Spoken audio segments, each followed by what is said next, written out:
এটা হলো আমাদের পাড়ার কর্মকারদের কালী পুজো। এটা রটন্তী কালী পুজো নামেই বিখ্যাত। তো আমাদের এখানে এই পুজোটা খুবই ধুমধাম করে হয়, ভীষণ বড়োভাবেই হয়। সারা পাড়া, সব জায়গার লোকজন, সবার আত্মীয় স্বজন সবাই এই পুজোতে এসে সামিল হয়। আমারও খুব ভালো লাগে এই পুজোতে থাকতে, প্রতি বছরই আমি যাই। এটা দণ্ডি কাটা হচ্ছে, তখন ভোর প্রায় 3:30 বাজে। যজ্ঞ হয়, 3 জন ব্রাহ্মণ মিলে এই পুজোটা করে। যারা যেমন মায়ের কাছে মানত করে তারা তেমনভাবে মানত চুকায়। অনেকে এরকম ধরনের দণ্ডি কাটে, কেউ মাথায় এরকম মালসা নিয়ে আগুন জ্বালায়। এই প্রথমবার আমি আমাদের এই কালী পুজোর ভিডিওটা কভার করার চেষ্টা করেছি। যতটা পেরেছি আমি এই ভিডিওটাতে দেখানোর চেষ্টা করেছি যে কী কী হয় পুজোটাতে।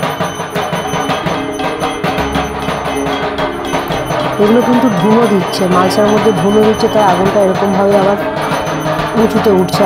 মানতের পর্ব শেষ হলে পরে এবারে হরিনাম হয়। হরিনাম ভাঙার পরে হায়রে জেলায় অঙ্গ ডালো বলে একটা গান হয়, যেটা আর কি হরিনাম শেষ হলো। এরপরে হবে হরির লুট। যে যা প্রসাদ ওখানে দিয়েছে তার মধ্যে যত বাতাসা আছে সেই বাতাসাগুলো আর কি লুটানো হবে। যত লোকজন আছে, অনেক লোকজন আসে, সবাই এই বাতাসাগুলো কুড়াতে, সবাই কুড়ায়।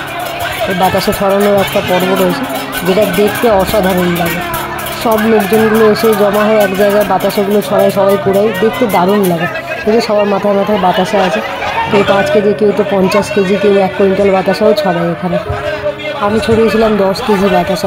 এদিকে বাতাসা ছড়ানোর পর্ব চলছে, আর এদিকে বাচ্চারা, ছেলেরা, মেয়েরা সবাই আর কি একটু নাচানাচি করছে, এনজয় করছে। এই দিনেই কিন্তু, এটা পুজোর পরের দিন, এই দিনে কিন্তু নরনারায়ণ সেবারে একটা বিশাল বড় আয়োজন করা হয়, যেখানে সারা পাড়ার সব লোকজন কিন্তু এখানে খাওয়া দাওয়াও করে। আমার ভিডিও এখানেই শেষ। Thanks for watching.